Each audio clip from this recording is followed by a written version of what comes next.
going on, everybody? Welcome back to the sideboard here at SCG Columbus. My name is Ruben Bressler, and I am joined by Pro Tour Top 8 competitor, Magic writer, Magic personality, Pro Players Club card member. I have it right here. You have it right there. There you go. I do. Little Gerard Fabiano action. How you doing, buddy?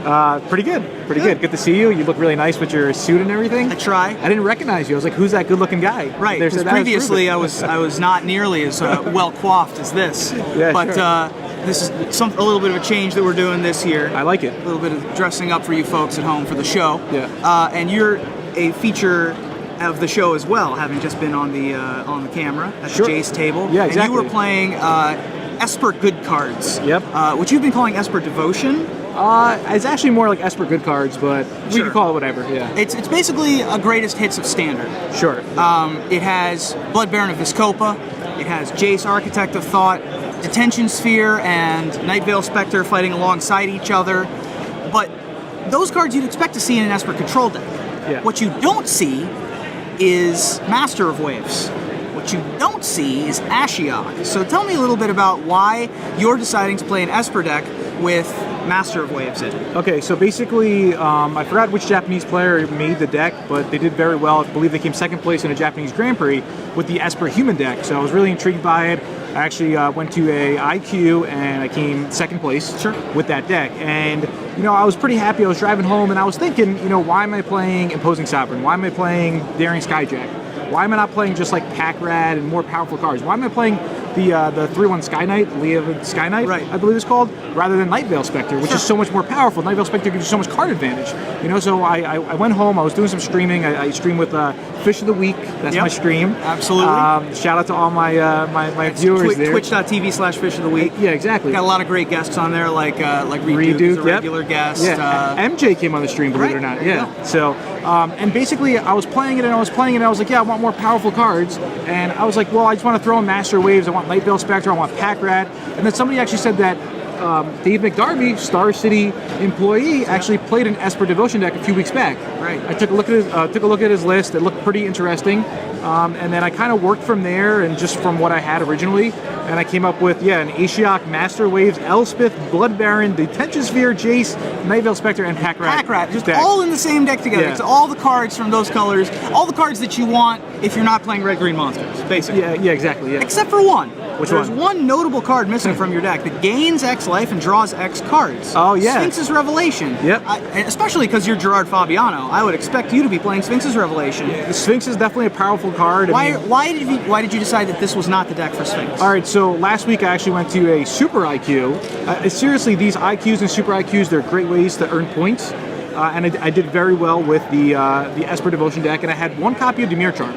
And I didn't really like it too much. You know, what can you really counter? Divination, Mizzy Mortars, maybe a Thoughtseize. So my friend Eric Smith said, why don't we try one Sphinx Revelation?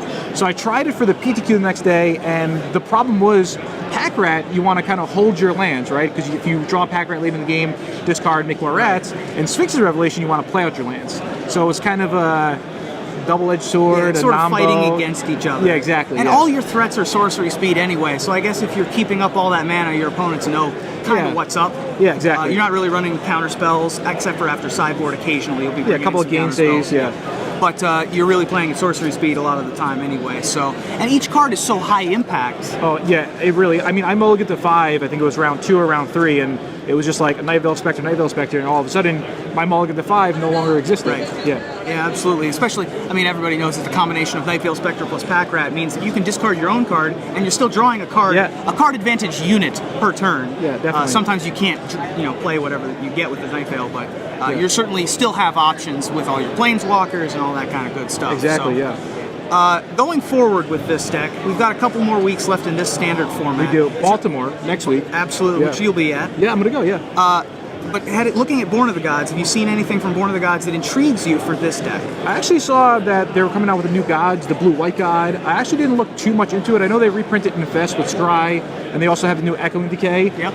Unfortunately, those cards are both double black, so even though most of my lands produce black mana, I do have a couple of islands that have Mutavaults, so I'm not sure if those cards will be right for my deck, but I'll have to look more into it.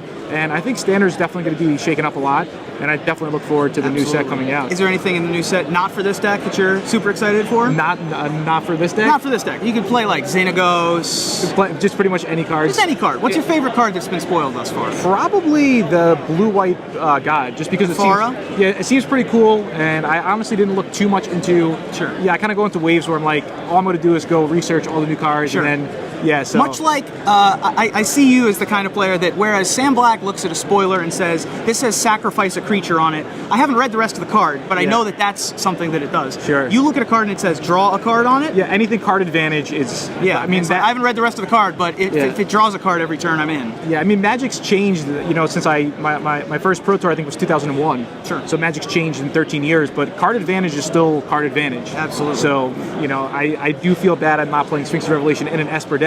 But it happens. Sure. Yeah. So absolutely. You're not want for card advantage with Jace and Pack Rat turning everything into. Yeah, you already have enough card advantage cards. So sometimes, actually MJ, when he came on my stream, he brought up a really good point. I have to give him props to helping me with this deck. He said that you need to have cards that are cheaper than your opponent's discard activation for Pack Rat. So you need to have the Devour Flesh. You need to have maybe Detach Sphere or Alternate Price or something pretty cheap. To be able to keep up with that. Sure. So Sphinx of Revelation, although it's a very good card, it does cost 7. Yeah, normally, so.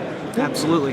Now, you're currently in the top 20 of the Players' Championship race. I think I'll be, after the updates, maybe like 10 or 11. I think I'm 13th right now. You're getting close to the top 10 there, starting to get into jockeying position for the seasonal leader. It's going to be tough to catch up to Huey this season, but looking forward throughout the rest of the year, are you looking to try to lock yourself up one of those slots? Yeah, because I'm a new job, I couldn't have gone to the past 2 invitationals, and the next invitational in Charlotte, I know it's coming up, really excited for it, not sure if I'll be able to go, but I think that the second season I might have a chance because most of my points were earned the way the system works, So we'll see what happens, and if I make it, I make it. If not, it's whatever. These opens are still fun. Top 16, you get 2 buys at the Invitational. Top 32, you get 1 buy at the Invitational. Better than nothing. And this summer's Invitational will be right here in Columbus, Ohio. And then after, it's New Jersey, right? There you go. Yeah, New Jersey, that's a home game for you. Yeah. Last one, I did well. I got the first place with Eric Smith's Legacy deck. Exactly. So. You got first place in the Legacy. Yeah, the Legacy portion. Absolutely. Eric won the Invitational. Yeah, obviously Eric won the Invitational, but you guys did very well with the same deck. Yeah, but that's a whole different deck. Yeah, sure. We don't have to talk about I think this deck's really good. The only thing I might suggest is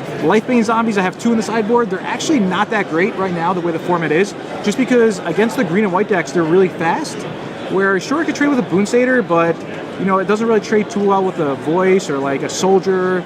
It's just a 1-mana card for a 3-mana card. And the worst feel bad ever is when you Lifebane Zombie and you see Advent of the Worm Selesnya Charm. Exactly. Yes. With Advent of the Worm now, I think Lifebane Zombie probably get it out of the sideboard. Try something else depending on your local metagame. Sure. But other than that, I think the deck's pretty good and.